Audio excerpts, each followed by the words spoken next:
Aleluia. Quero louvar a Deus pela vossa vida. Agradecer em primeiro lugar pelo privilégio que Deus nos dá de estarmos juntos.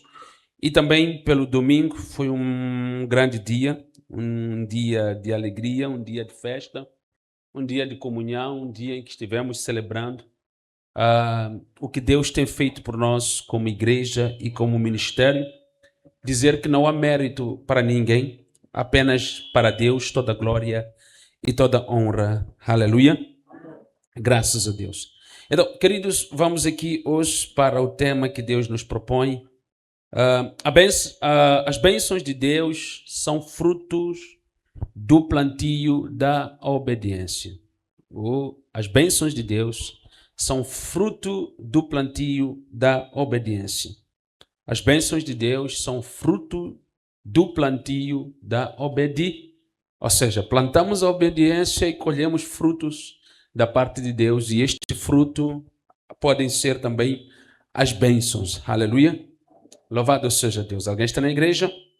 No lugar do crente andar atrás da bênção, o que está a dizer este tema é que a bênção é fruto. Né? É como eu desejar ter laranjas na minha vida, mas ninguém plantou laranja no meu bairro, eu também não plantei laranja, nem no país ninguém plantou laranja, nem no mundo todo ninguém plantou laranja. Terei laranjas. Então, as bênçãos que as pessoas tanto andam atrás, elas não entendem que são fruto de uma vida de obediência a Deus. Então, planta a obediência, colhe bênçãos. Aleluia. Planta a obediência, colhe bênção da parte de Deus. Graças a Deus. É importante também perceber que a obediência não é garantia. Porque quem sai e diz, olha, eu vou obedecer para ter bênção. Não é nesse contexto. A bênção é consequência. É consequência. Naturalmente você obedece a Deus. E este Deus que você obedece, Ele é capaz de prover a bênção na sua vida. Alguém está aqui? Então, você só precisa de ser obediente. Ele, por sua vez, pode sim operar a bênção, assim como não. Mas não significa que você já não seja abençoado. Às vezes nós pensamos que a bênção é aquilo que nós queremos. A bênção não é aquilo que nós queremos. A bênção é o que Deus entende que é melhor para nós. É o que Deus determina sobre a nossa vida. É o que Deus estabelece para a nossa vida. E acima de tudo, a maior bênção de todas somos nós. É melhor ser você a bênção e Deus te abençoar do que você ter multidão de coisas na vida, achar que são bênçãos, enquanto você sequer é uma bênção. Alguém está aqui? Peço para baixar um bocadinho o fundo, querido, tá bem? Para permitir a mensagem ser audível para as pessoas. Graças a Deus. Dizíamos aqui, as bênçãos de Deus são fruto do plantio da obediência. Eu queria pedir para você escrever essa nota. É uma nota que eu, na minha reflexão, na minha meditação, eu senti que eu deveria escrever esta nota. E eu acho que também, pela graça de Deus, podes colocar aí uma partilha daquilo que eu entendi. Vivemos em uma geração que está constantemente obcecada pelas bênçãos. Vivemos em uma geração que está constantemente obcecada pelas bênçãos, né? A nossa geração é obcecada por bênçãos. Se ela vai para uma igreja e encontra um pastor que não lhe fala que quer ser rico, chega lá e lhe fala de salvação, lhe fala de Jesus, mesmo um tema como este em que a gente está dizendo que para ser abençoado tem que viver a obediência, o crente sai e vai embora. Porque o que ele espera é um pastor que chega aqui como se fosse um mágico, ou como se fosse alguma coisa, começar a dizer, você aí, bênção está ali, né? Isso é palhaçada. Em toda a história da Bíblia, quando você lê, há de descobrir que Deus só vai prometer a bênção à pessoa depois da pessoa lhe obedecer. É por isso que ele diz que se ouvirdes e obedeceres, bendito serás. Esse é o princípio bíblico. Então, chegar numa igreja, esperar que o pastor tenha que dizer, recebe bênção, essa pessoa está a te enganar. Esse pastor está a iludir, está a mentir. A bênção não é recebida porque você levantou a mão para o pastor dizer recebe. A Bíblia tem princípios. Tudo que Deus faz tem princípio. Da mesma forma que o sol foi feito para ficar ali onde ele está. Até hoje o sol obedece a esse princípio da gravidade. Nós também obedecemos princípios da física, princípios geográficos. Tudo isso foi estabelecido por Deus. Agora, por que Deus quebraria princípios básicos que ele próprio escreveu aqui? Por que nós queremos quebrar princípios básicos se nem a natureza, nem tudo que existe quebra esses princípios? Então Deus é alguém que sempre vai se mover através dos princípios que ele estabeleceu. Quando Deus quis salvar a humanidade, ele estabeleceu um princípio. Usou um homem para morrer pelos homens. Isso é um princípio. Deus não pode morrer. Deus sabia que para resgatar o homem do pecado era preciso que houvesse derramamento de... Então por que Deus não veio assim espiritualmente e disse, olha, crucifique-me a si mesmo? É que o princípio de derramamento de sangue só pode ocorrer quando há um corpo físico. Então, logo, há um princípio aqui que Deus teve que obedecer. Se fez carne. João diz isso. O verbo que era Deus se fez carne. Então, para quê? Para poder derramar sangue. Porque espiritualmente, sendo o verbo espírito, sendo o verbo Deus, não podia vir à terra assim. Era para Pilatos lhe pegar como?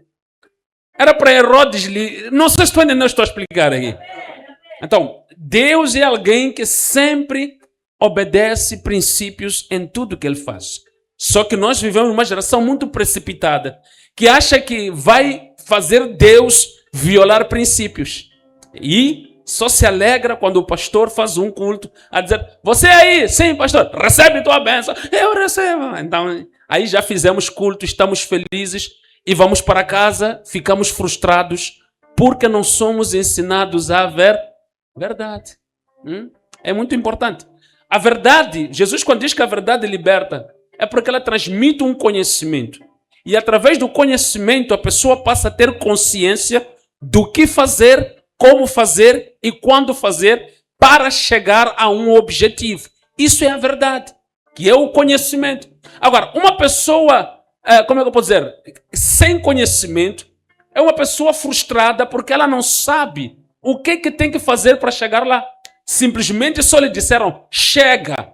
Quer dizer, eu disseram, vai até Machazine. Mas você nunca foi a Machazine. Mas eu digo, vai. Você fica frustrado. Mas só dizer, vá até Machazine. Saia daqui, vá até Zimpeto, há de encontrar um chapa, está escrito o quê? Machazine. Né? Por vezes não há chapa. Até eu tenho atenção em te explicar. Por vezes não há chapas que vão a Machazine. Vais ter que apanhar um que vai descer em Missão Roque, porque vai a Benfica. E ali no Missão Roque, do lado esquerdo, para... Porque há onde vir também chapas que vão a Machá. Este é o problema da geração. Não quer isso. A minha geração não quer isso. Quer chegar a dizer, recebe Machazinho.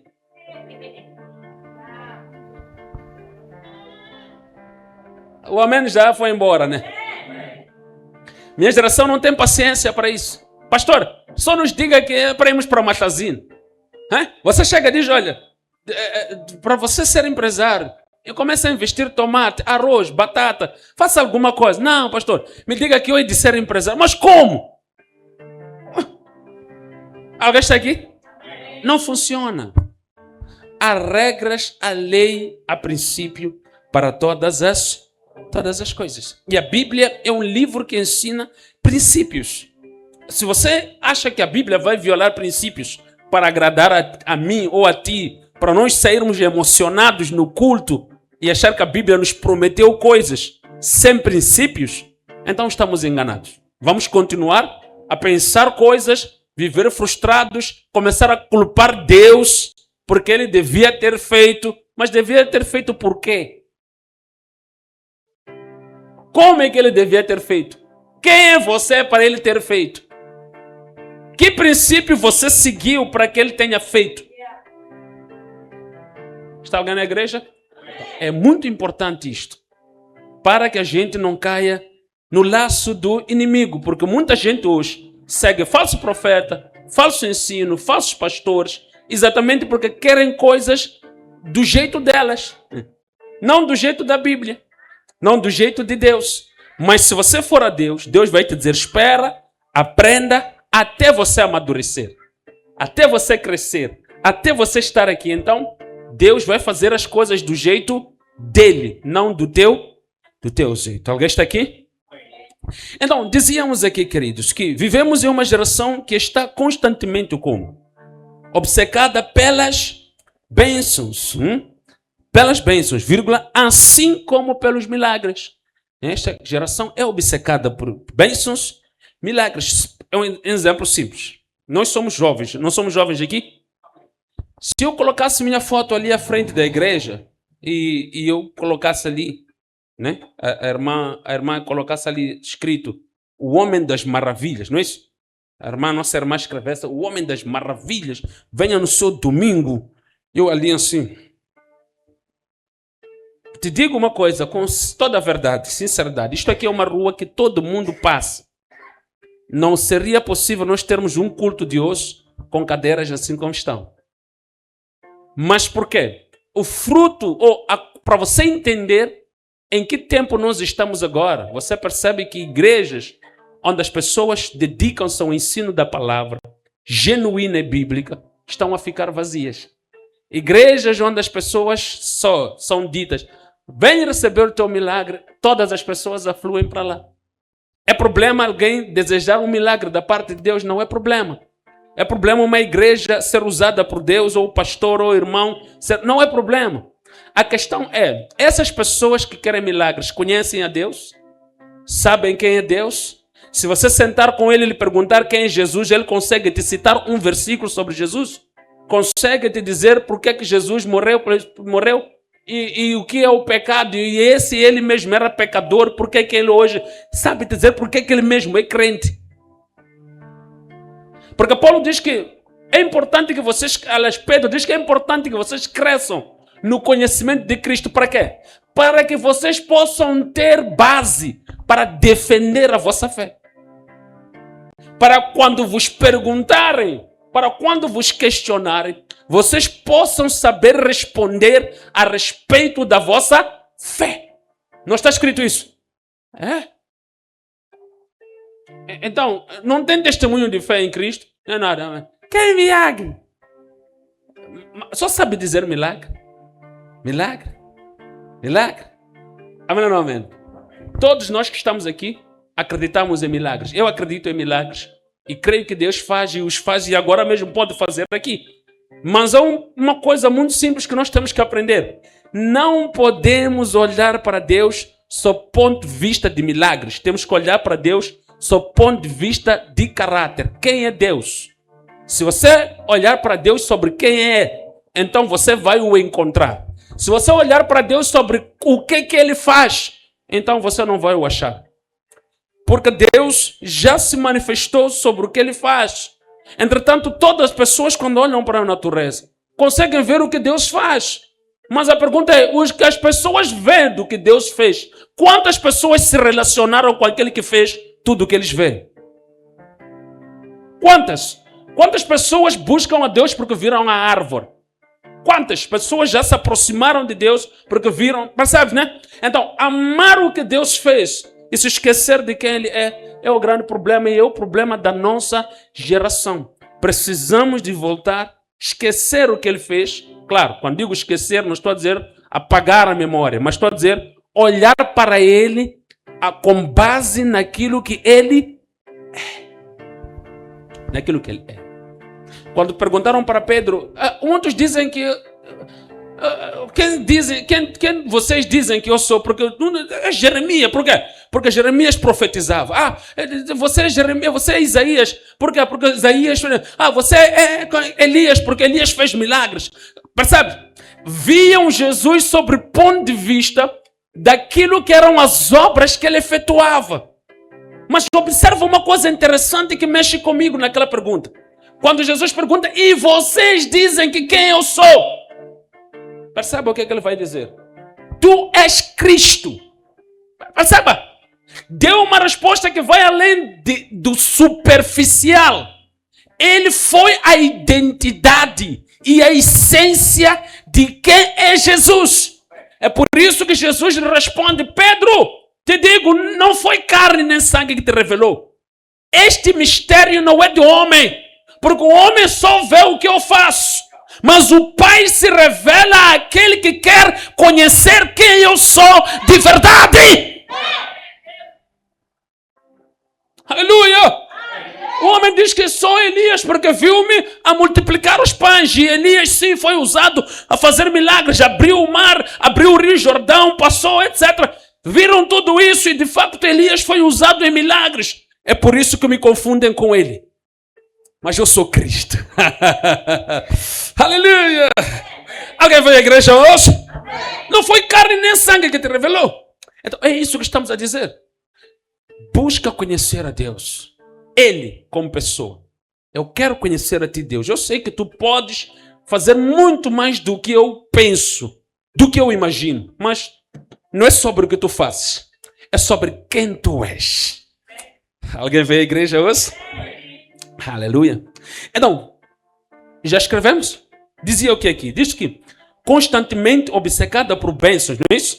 Assim como pelos milagres. Vírgula. Uma geração que não entende. Que não entende.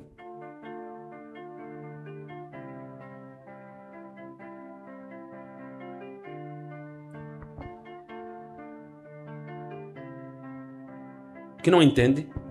Que estes dois, que não entendem que esses dois que nós citamos, milagres, bênçãos, whatever, são frutos de uma vida de obediência. Uma geração que não entende que esses dois são frutos de uma vida de obediência. Vírgula, ou seja, vírgula, frutos de uma vida de obediência, vírgula, ou seja, vírgula, há princípios, né? Ou seja, vírgula, há princípios a ser obedecidos no reino de Deus. Há princípios a serem obedecidos no reino de Deus.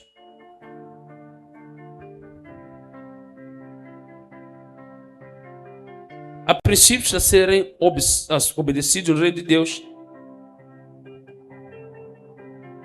E não apenas uma obsessão. Ou seja, não é por eu ser obcecado por milagres, estar a falar milagre para lá, que o milagre vai acontecer. Entendeu o que eu estou a dizer?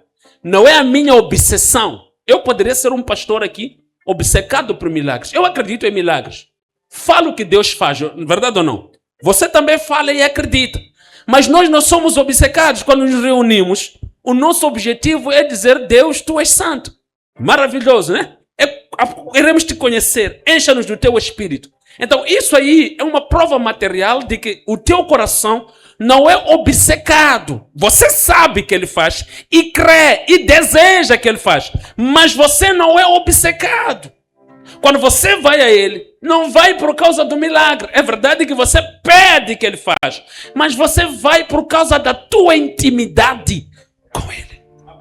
Então, o que gera um milagre não é a tua obsessão pelo milagre, mas é a tua comunhão com aquele que faz o milagre. Eu posso cantar milagre até amanhecer, até montar uma canção que só diz milagre, milagre, milagre, um milagre aqui, um milagre, e não acontece nada. Porque não é muito falar do milagre que ele acontece, mas é a comunhão com aquele que faz milagre, que faz com que o milagre aconteça. Alguém está aqui na igreja? Afinal, quem faz milagres? Quem faz? Para ele fazer, eu tenho que ser o quê? Amigo dele. Isso é como você ter um vizinho que tem um carro ali. Quando ele sai todas as manhãs, você para ali ao lado, com sua lancheira e sua pasta, vira a cabeça assim para lá. Pensa que ele vai parar para dar bolé. Mas imagina lá num domingo você sair da igreja, tá, deixar sua Bíblia, sair, vizinho, como está? Bom dia, tudo bem? Tudo bem. Outro domingo você lhe visita, não sei o que, até você leva a tua esposa ou teu esposo, sentam ali vizinha, não sei o que. Não é isso, meus irmãos?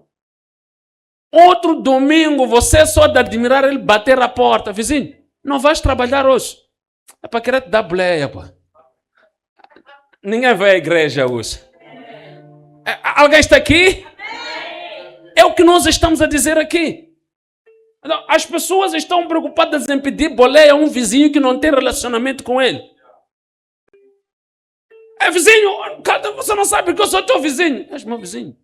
Falamos quando? Aleluia. Aleluia na igreja. Build relationship with God. Crie um relacionamento com Deus. Não é por causa da bênção, não é por causa da boleia, mas é para ele saber que você é vizinho dele e vocês são vizinhos de fato. A boleia há de ser resultante de um sentimento que ele há de ter, por entender que o vizinho, todas as 7 horas, está ali enquanto ele passa.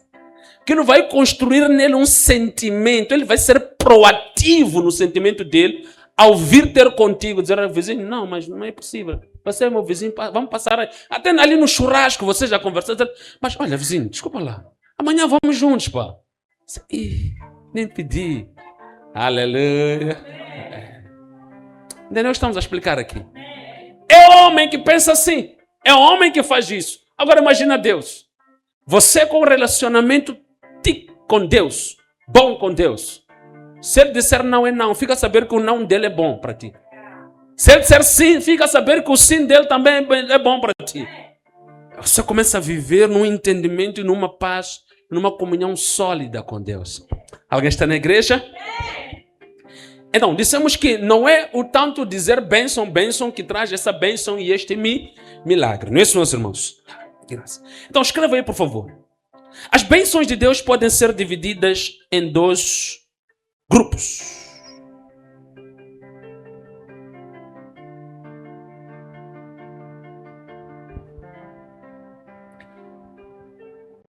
Em 2 grupos. A linha A. As bênçãos de Deus podem ser divididas em 2 grupos. A linha A, espirituais. A linha B, materiais. Podem ser divididas em 2 grupos. A linha A, espirituais. A linha B, materiais.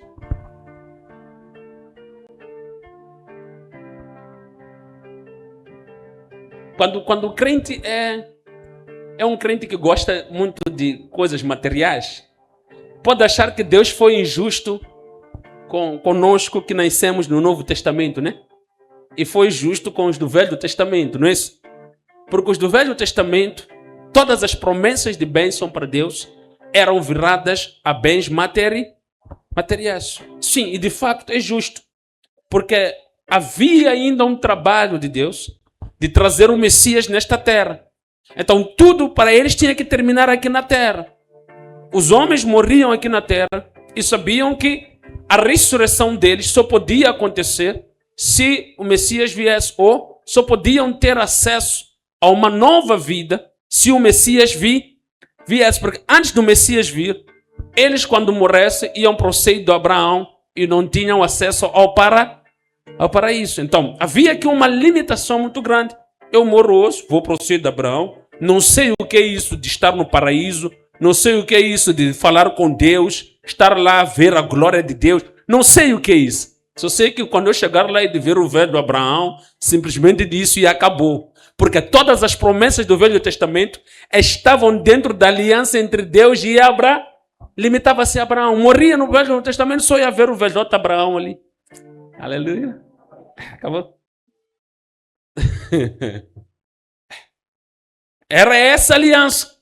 Mas Deus faz uma nova aliança com através de Então, é por isso que está escrito, quando Cristo morre, Paulo escreve isso em Efésios capítulo número 4. Diz que, quando Cristo morre, ele toma consigo, toma cativo o cativeiro. Então, o que ele faz? Ele toma aquilo que nós chamávamos de seio de Abraão, transfere aquilo para um lugar chamado para onde agora todos gozam da presença de Deus. Agora, quando eu morrer hoje, e de facto é de morrer em algum dia, eu estarei na presença dele, já não na presença de Abraão. Estarei na presença daquele que fez a nova ali. Não era para essa igreja isto aqui. Aleluia. Este assunto não era para essa igreja. Alguém entendeu o que estamos a dizer? Morria antes o Lázaro, ia para o seio de Abraão. Morria não sei quem, ia para onde? Mas agora, quando nós morremos, vamos nos encontrar com ele. É por isso que Paulo, mais uma vez, em Colossenses, no seu primeiro livro, no capítulo número 4, diz que Cristo tornará a voltar com aqueles que morreram. Por quê? Porque estão na presença de quem? Dele. Na presença dele. Então ele volta com aqueles que estão com ele. Mas antes não era assim. Era ir para Abraão. Por quê? Porque todas as promessas viravam-se para o Abraão. Mesmo Moisés, quando foi se apresentar ao povo, vem ter convosco o nome de Deus de Abraão, Isaac, acabava aí. E esses eram homens, eram materiais, eram pessoas que hoje viviam, amanhã não existem. Mas Cristo, quando vem, inaugura uma aliança eterna. E por ser eterna, é uma aliança espiritual. Sim, é verdade. Revogando aquela do Abraão, dando-nos nós agora o livre acesso a Deus. E este acesso não é ainda só nesta terra, mas é um acesso eterno. É por isso que esta promessa, conforme eu disse, se alguém olhar para o Velho Testamento, há de pensar que para o Velho Testamento foram mais justos, porque o comer uma terra que mana leite e mel, parece boa coisa, muita coisa, mas não é nada. Porque Cristo não só nos deu acesso a Deus nesta terra, mas Ele nos garante que mesmo se este corpo morrer, continuamos na presença de Deus. Alguém vai à igreja hoje? E não significa que não há limites para esta bênção, mas houve para aquela. Porque todo aquele que morresse na aliança de Abraão, morria. Acabou. Morreu, para nós não. Promessa maior é esta. Bênção maior é no Novo Testamento. Alguém está aqui? Então, queridos, escreva aí, por favor. Sabemos que uma é espiritual e outra é material. Ok, vamos começar pelas materiais, não é isso? Materiais, ali na Bíblia, ali na A. Materiais. Com mais ênfase no Velho Testamento, materiais, né? Bênçãos materiais. Com mais ênfase aonde? No Velho Testamento. Com mais ênfase no Velho Testamento, vírgula, sendo promessa de Deus, com mais ênfase, ou seja, as bênçãos de Deus tinham mais ênfase no Velho Testamento e eram promessa de quê? E era sendo promessa de Deus antes da vinda de quem? De Jesus, ou do Messias, não é isso? Sendo promessa de Deus antes da vinda do Messias. Deuteronômio capítulo número 28. Deuteronômio capítulo número 28. Sendo promessas antes da vinda de Jesus ou do Messias, que é Jesus, né? Graças a Deus. Deuteronômio capítulo número 28. Dizíamos aqui, né? Materiais, não é isso? Com mais ênfase, ênfase significa são muito faladas, são muito destacadas. É sobre isso que se fala constantemente. É por isso que a expressão ênfase. Com mais ênfase no Velho Testamento, vírgula, sendo promessa de Deus antes da vinda do Messias. Claro, não havia muita coisa. Era só viver dentro da aliança de Abraão. É por isso que naquele tempo, você se marcava, era da tribo de não sei quem. Você circuncidava, era considerado de Deus. Agora todas essas coisas já nem funcionam. Você agora só tem que crer em Jesus e é salvo. Está a ver a diferença? Naquele tempo não, você tinha que ir, passar por um processo, uns rituais judaicos, porque se você não viver, não passar o sábado, quer dizer, era um monte de coisas. Para você ser reconhecido. E tudo isso era na carne. Tudo isso eram coisas que você tinha que fazer para os homens entender que não, realmente este aqui, sim, já é nosso. Mas agora não. Se você está na sua casa e você ouve uma mensagem sobre Jesus e você diz, eu reconheço que Jesus é meu Salvador, ali mesmo você é salvo. É por isso que Paulo diz isso em Romanos, diz que se com tua boca confessares e com teu coração, naquele tempo não, tinha que, se você já era adulto, tinha que ir ser circuncidado. Depois tinha que cortar o cabelo, assim que o meu cabelo está, era para eu cortar todo ele. Ir para o templo me apresentar ao sacerdote, o sacerdote me passar por rituais, só para se crer que eu sou judeu e sou de Deus. Mas agora não. Aleluia. Temos acesso, não importa onde estivermos. Acesso a todo momento. Esta é a bênção. Mas vamos falar sobre isso ainda, tá bem? Deuteronômio capítulo de número 28, versículo 1, 2 e 3. Só para nós entendermos a diferença. Vamos lá aqui. Deuteronômio capítulo de número 28. Se atentamente fazeres o quê? Ouvires a voz do Senhor. E quem? Tendo o quê? Todos os seus. O que é que eu faço hoje?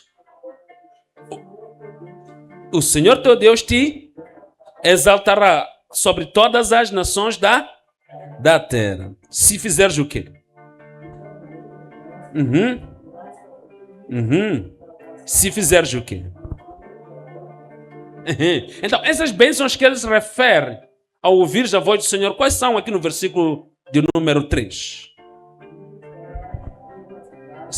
A cidade é espiritual? A cidade é espiritual? A cidade de Maputo é espiritual? Bendito serás no campo. O campo de Machazine é espiritual? De Manissa é espiritual? Lá, Gaza, Chimbutsu é espiritual? Entendeu? 4. Bendito o fruto do quê? Do teu ouvinte, né? Apesar de que hoje há pessoas que dizem que têm filhos espirituais. Mas isso não é, a Bíblia não dá ênfase sobre isso aí. A Bíblia diz que o nosso pai espiritual é Deus. Então, não faz sentido eu chegar aqui na igreja e chamar vocês de meus filhos espirituais, porque eu não tenho essa capacidade de gerar ninguém espiritualmente. E nem o cuidado espiritual que Deus me usa para vos dar, não sou eu. É Deus que me usa para cuidar de vocês. Então, qual é o mérito para que eu tenha alguma paternidade? Pastor, sabes que ser pastor normalmente é uma responsabilidade que é atribuída a um indivíduo que nem é o dono das ovelhas. Sabe disso? Eu posso contratar um pastor, colocar a ele e lhe pagar salário por ele estar a cuidar das minhas. É o que está a acontecer comigo. Mas o meu salário não é agora. Paulo diz que quando ele vier receberemos o nosso galardão. Aleluia! É por isso que eu trabalho com minhas próprias mãos, porque eu não quero o teu salário, eu quero o meu galardão. Não quero o teu dinheiro, senão vai me tirar o meu galardão. Senão quando chegar Jesus dizer, já recebeste pelo trabalho que fizeste. Queres mais o quê? Aleluia! Eu prefiro chegar naquele dia e ele dizer, ajoelha meu filho. E eu ajoelhar, ele pegar uma coroa de ouro. Eu vim para a igreja errada hoje. Não me tirem essa coroa, vocês por me darem salário. Deixem-me trabalhar, até mesmo se eu ficar velho, andar de bengala, me deixem eu sustentar a minha família com minhas próprias mãos. Porque eu quero galardão. Está alguém na igreja? Não me tirem, estou a pedir, tá bem? Se vocês querem contribuir, contribuam para a obra. Está a ver que há muita coisa que falta aqui? Tem terreno, muita coisa. Contribuam. Mas não me deem salário. Deixa-me eu trabalhar. Porque o meu galardão vai ser maior. Por eu servir a vocês. Aleluia. Graças a Deus. Então, queridos, ele diz aqui, vejam só que todas as bênçãos que estão aqui. Bendito serás na cidade, o bruto do teu ventre, que são filhos, as tuas vacas, os teus animais. Tudo isso aí é o quê? São bênçãos materiais. A vaca, o boi, são materiais. Se quiseres ver, só aí dá uma voltinha aqui assim, lá, amanhã, sabe ver. Que são realmente materiais.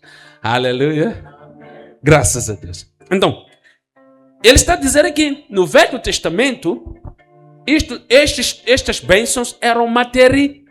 Quem obedecia a Deus automaticamente tornava-se elegível a receber bênçãos materiais. Não significa que no Novo Testamento, na minha comunhão com Deus, Deus não pode me dar bênçãos materiais. Isso seria um erro se eu dissesse isso. Mas essa não é a promessa de Deus na obediência do homem agora. Ou seja, é bom obedecer a Deus e Deus pode, na nossa obediência, nos abençoar. Isso é verdade. Mas aquilo que é a promessa de Deus. Observe que aqui em Deuteronômio, ele diz que se você obedecer, tem isto como a bênção vem como promessa na obediência no que diz respeito a estas coisas materiais. Ou seja, essas coisas materiais vêm como uma bênção resultante de uma obediência. No Novo Testamento, a obediência, claro, também tem a sua promessa de bênção. Mas a promessa de bênção no Novo Testamento já não é material. Embora a tua obediência no Novo Testamento pode também fazer com que Deus te abençoe no material. Entretanto, já não é a promessa. Não estou a dizer? É por isso que há muita gente obediente a Deus e temente a Deus, que até pede muita coisa a Deus e Deus não dá. Porque não é isso que Deus prometeu no Novo Testamento. Dar a bênção material pela obediência. Mas no Velho Testamento, a obediência automaticamente já te conferia a bênção material. Agora, qual é? Percebe que substituiu-se aqui a bênção pela obediência. Antes obedecias e tinhas como bênção o material. Agora tens como obediência e tens como bênção o Espírito.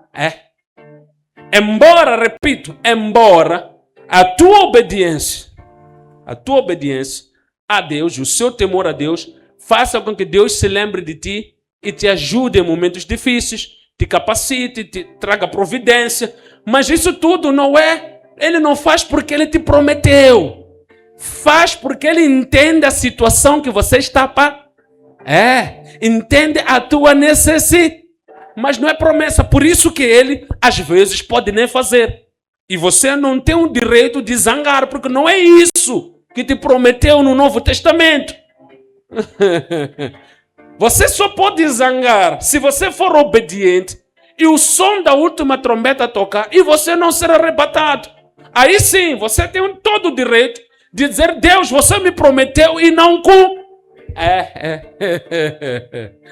Se você, ou se eu, desaparecer fisicamente, né? E chegar lá, de repente não me encontrar com Jesus, ir para não sei aonde, sendo que eu era obediente, aí eu posso reclamar. Dizer: não, Jesus, tu me prometeste que se eu andar numa vida de obediência, no fim eu estarei contigo. Agora veio os veio, viu, né? Aleluia. Poucos veio. É isso mesmo. Mas pastor, então significa que eu não posso orar e reclamar minha bênção. Quer reclamar a bênção, reclama ir para o céu. Aleluia. Reclama o reino dos céus. Aleluia. Esta é a bênção que ele promete no Novo Testamento. No Velho Testamento ele prometeu material. Isso é indiscutível e nós lemos. No Novo Testamento, sabe qual foi a promessa? Virá sobre vós o Espírito Santo e estará convosco. Segunda promessa: vou para o meu Pai. E não se preocupem, lá há muitas moradas. Eu hei de vir vos buscar para estar convosco. Aleluia! Para que vocês estejam comigo. Não, pastor, ainda não é tudo. Não, então escuta esta promessa. Tão cedo venho para vir buscar a cada um de vocês. Pastor, não é suficiente. Sim, eis que cedo venho. Prepare as suas vestes, porque eu venho aí. Aleluia! Não, pastor, ainda não é suficiente. Sim, virei para julgar a todos. Aquele que realmente andar em santidade entrará no gozo do meu. Essa é a promessa. Não encontro Jesus, nem nenhum apóstolo, a prometer a alguém algo material aqui. Quando Pedro pergunta a Jesus: e nós que deixamos tudo para te seguir? Ele disse: não há quem que me siga aqui nesta terra que não venha receber 100 vezes mais aqui na terra e na por vir. Ou seja, ele está a mostrar que se não receberes aqui, se não tiveres nada, não é problema, porque essa não é a promessa. A promessa é na por vir. Mas se você não tiver nada, ou tiver alguma coisa, ou conseguir muito aqui, também good, porque ele pode dar. Isso não isenta Deus da capacidade de dar, e nem te isenta de você dobrar os joelhos e dizer: Deus, eu preciso da tua ajuda. É necessário. Deus, eu estou a passar por isso. Deus, eu estou aqui. Deus, né? Isso é responsabilidade do crente, pedir a Deus. Mas é preciso ir pedir a saber uma coisa, que isso não faz parte da promessa. Mas por causa da tua intimidade com Deus, Ele pode responder e te ajudar nas tuas aflições. Por causa da intimidade. Não por causa da promessa. Porque a promessa é uma só. Eis que cedo venho. Aleluia. Para dar a cada um segundo as suas obras. Promessas de Jesus são estas. Aquele que guardar a minha palavra, também lhe guardarei do momento da tentação que há de vir sobre o mundo. São essas promessas. Observe aqui. A linha B. Queremos concluir. Espirituais. Espirituais.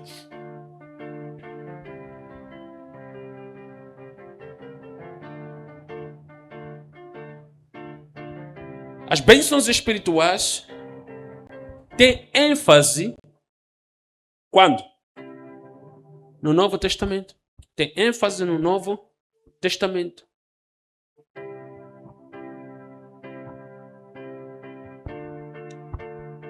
Ou seja, vírgula, elas são promessa de Deus. Elas são promessas de Deus. Elas são promessa de Deus no Novo Testamento para os seus. Ou seja, vírgula, elas são promessa de Deus no Novo Testamento para os seus. Aqueles que são de Deus sabem qual é a promessa de Deus. Mateus 6, versículo número 33.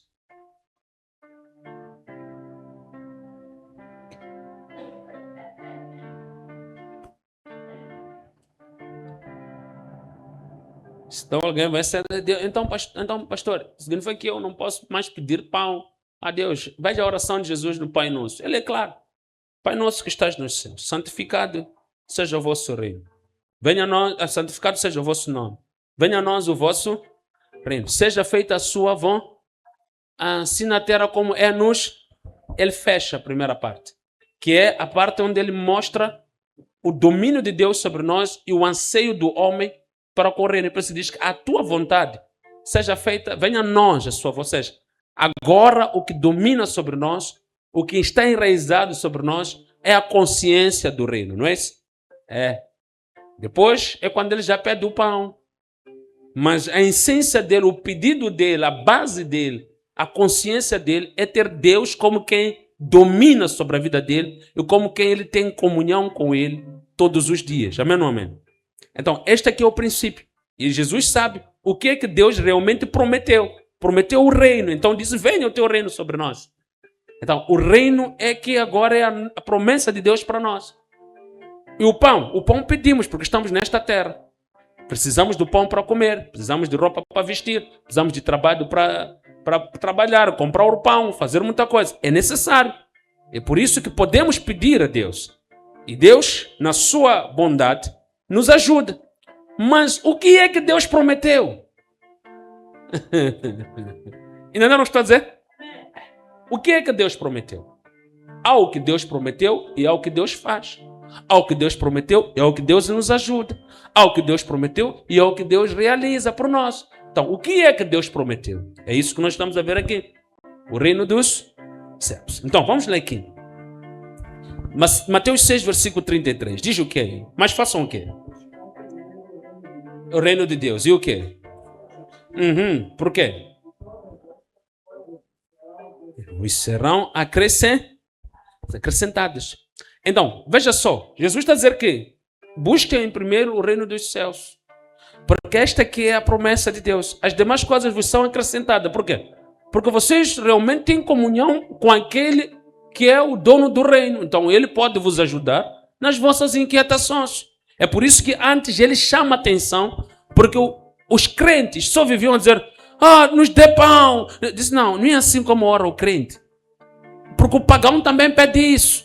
O pagão também acha que a promessa para a vida dele é o pão. Mas o pão não é problema o crente pedir, só que o crente tem que saber o que lhe foi prometido. Aleluia. O que o crente tem que ir lá buscar, desejar? É aquilo que lhe prometeram. Não aquilo que Deus pode dar deliberadamente. Deus dá pão ao ímpio, Deus dá pão ao mentiroso, Deus dá pão ao adulto. Dá pão aos que têm ódio, aos que matam, aos que se vingam, aos assaltantes. Todos esses têm pão. Mas há uma diferença entre aquele que serve a Deus e aquele que não serve a... É que este que serve a Deus busca o reino porque sabe o que é que lhe prometeram. Quanto ao pão? Pode pedir e Deus dará. Assim como dá a quem também não lhe pediu. Aleluia. Deus dá até quem não lhe pediu. Amém, amém. Efésios 1, versículo 3. Lembro-me da palavra de Jesus quando diz que trabalhai, não por aquilo que o quer, que perece. Não é isso, meus irmãos? Sim, trabalhai não por aquilo que perece. Não que ele não estava a dizer que não é para acordarmos, pôr sapato, ir ali trabalhar, carregar isto, fazer aquilo, trabalhar na loja, no banco, no mercado. Não é isso que Jesus estava a dizer. Estava a dizer que o vosso zelo, o vosso anseio, tem que ser por aquilo que vos foi prometido, que é o reino dos céus. Que é o que o crente esqueceu. Por isso que o crente vive como quer, vive de qualquer maneira, porque para ele, Deus é alguém que só está ali para ele pedir pão. Enquanto você olhar para Deus como alguém que você tem que pedir pão, você não vai obedecer a Deus. Por quê? Porque você simplesmente olha para Deus como alguém que você tem que falar com ele sobre assuntos que passam nesta terra. É por isso que Israel não obedecia a Deus, porque para Israel era, vamos morrer na mesma. Vamos comer pão e morrer na... Quando Deus mandou maná para eles, disseram o quê? Estamos cansados dessa maná. Não só que começaram a murmurar porque sabiam que comer o pão não era tanto. Mas para aqueles que têm uma promessa maior, vivem conscientes de que devem temer, porque além do pão de cada dia que eles dão, há algo que está acima disso que lhes espera. Aleluia! Está alguém na igreja? Então, meus queridos, podemos continuar? Graças a Deus. Então, vamos ouvir Efésios 1, versículo 3. O que é que diz aqui? Para concluirmos, ficamos com muito pouco tempo. Efésios 1, versículo de número 3. Diz o que é aí? Bendito Deus e Pai de quem? O que ele fez?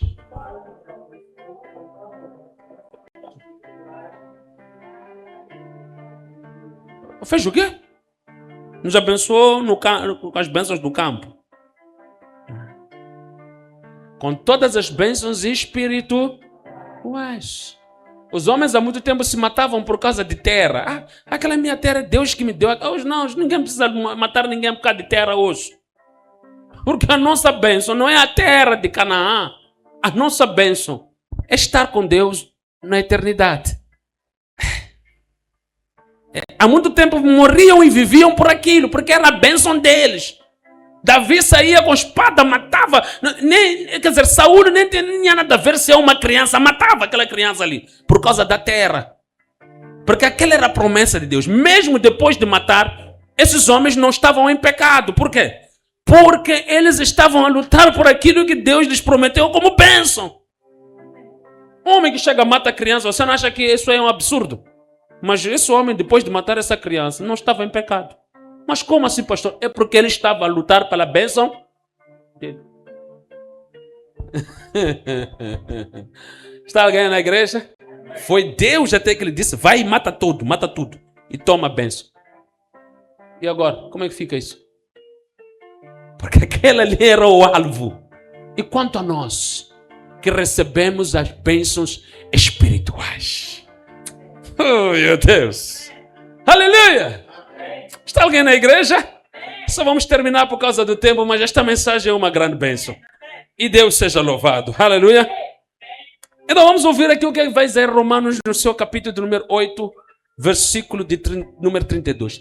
Aqui em Efésios diz que Ele é bendito porque nos abençoou com todas as bênçãos espirituais nas regiões espirituais ou celestiais em Cristo. Não mais em Abraão, mas em Cristo. Todas as nações há muito tempo eram benditas em quem? Não está escrito em Gênesis. Serão benditas todas em ti, Abraão. Todas as nações serão bem. Lembram dessa passagem, né? Gênesis capítulo 2, acho que é versículo 1, 2, por aí e tal. Diz que todas as nações serão benditas em ti. E agora aqui em Efésios, Deus faz o shift. Diz que não. Todos nós somos abençoados nas regiões espirituais. É por isso que quando nós dissemos em nome de Jesus, não há demônio que para. Porque nas regiões espirituais nós recebemos autoridade por meio de Jesus Cristo. Vamos guardar este tema para outra igreja. Acho que viemos para a igreja errada hoje. Aleluia. É isso. As nossas promessas não são naturais, não são não. Enquanto você ficar obcecado pelo material, que claro, somos homens, queremos ter um bom carro, uma boa casa, temos que trabalhar para isso. E é bom. Eu não estou aqui para julgar alguém que diz, olha, pastor, eu quero ter um bom emprego, quero ter um bom negócio. É justo, mas não relacione isso com promessa de Deus, com o reino dos céus, com vir à igreja por causa disso. Isso aí deve ser teu desejo como pessoa e se esforce. Vá à escola, forme-se, faça cursos, faça coisas juntos com pessoas que estão a fazer esse negócio. Vai avante. E claro, invoca a Deus para te ajudar, isso é justo. Mas essa não é a promessa de Deus. Porque todas essas coisas vão passar. Então Deus não iria te prometer uma coisa que Ele sabe que vai. Deus quer te prometer algo que Ele sabe que, mesmo se o teu corpo físico passar, você continuará com isso. Eu gosto desse Deus. Alguém pode aplaudir a Ele? Aleluia! Graças a Deus. Romanos 8:32 para orarmos e encerrarmos. 8:32. Diz o que é aí, queridos? Aquele que nem mesmo seu próprio filho fez o quê? O que é que Ele não fará conosco?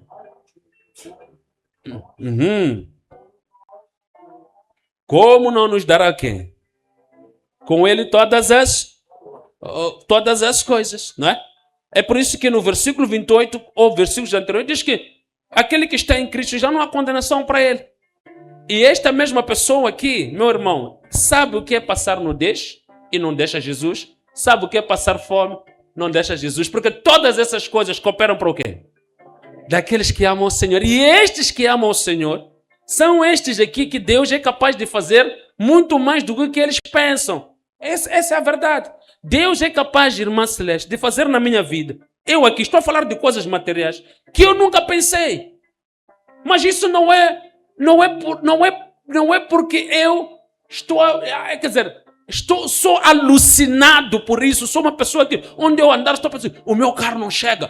Como faz? Receba. Não. Mas é porque ele disse aqui, estou em Cristo. Não há condenação. Para os que estão em Cristo, não andam mais segundo a carne. Isso acontece naturalmente. Porque todas essas coisas, é o bem, é o mal, é dor, alegria, cooperam para o bem dessa pessoa. Aleluia? Então, isso mostra a maturidade do crente, mostra que o crente sabe por que é crente e que se Deus lhe der algumas coisas que não fazem parte da promessa que lhe faz ele ser crente, ele vai se alegrar. E se Deus não lhe der, ele vai se alegrar. Se Deus lhe der, ele vai se alegrar, porque sabe que a maior promessa de todas está sempre intacta, que é a sua salvação e o reino de Deus. Alguém está na igreja? Alguém quer orar? Vamos nos colocar de pé e vamos falar com Deus. Aleluia.